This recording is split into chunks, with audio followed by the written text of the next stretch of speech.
కోసం జరిగినటువంటి ఒక విశాలమైన ప్రజా ఉద్యమంలో పాల్గొని చాకలి ఐలమ్మ నిర్వహించినటువంటి పోరాట స్ఫూర్తి అందరికి కూడా తెలంగాణ ఉద్యమానికి స్ఫూర్తి.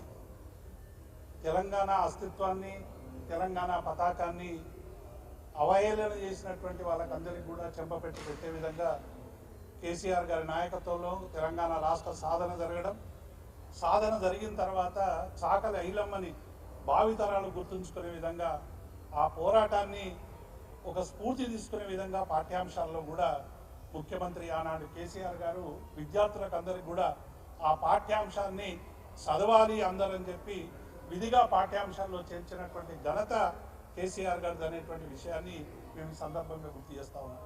చాకలి ఐలమ్మని ఎవ్వరు కూడా గుర్తుంచుకోకుండా ఆమె పోరాటాన్ని పక్కకు పెట్టినటువంటి నేపథ్యంలో ఆనాటి టీఆర్ఎస్ ప్రభుత్వం కేసీఆర్ గారు ఐలమ్మను సగర్వంగా ఆత్మగౌరవంగా అందరం గుర్తుంచుకోవాలని చెప్పి అధికారికంగా జయంతి ఉత్సవాన్ని జరపడం అనేటువంటిది ఇవాళ బహుజనులకు పట్ల టీఆర్ఎస్ పార్టీకి ఉన్నటువంటి ఆలోచన అనేటువంటి విషయాన్ని నేను ఈ సందర్భంగా గుర్తు చేస్తా ఉన్నాను. కాబట్టి ఐలమ్మ పోరాట స్ఫూర్తిని టీఆర్ఎస్ పార్టీ పురికిపుచ్చుకున్నది.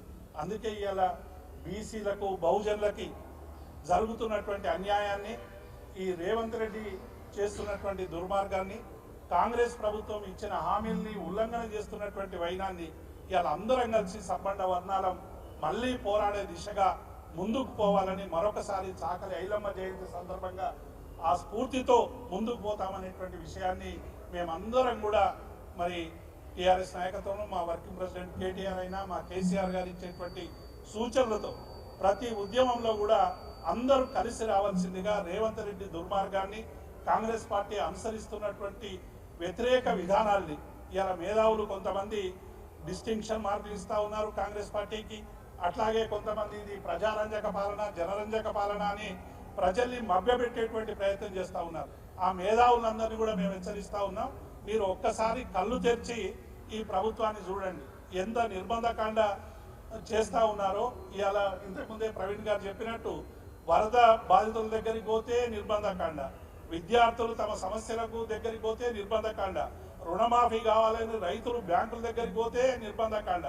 అట్లాగే బీఆర్ఎస్ పార్టీ ధర్నాలు చేస్తే మరి వాళ్ళందరినీ కూడా హౌస్ అరెస్టులు చేసి ఇవాళ మొత్తం తెలంగాణ మరొకసారి పోలీసు రాజ్యంగా మార్చేటువంటి ప్రయత్నం జరుగుతూ ఉన్నది.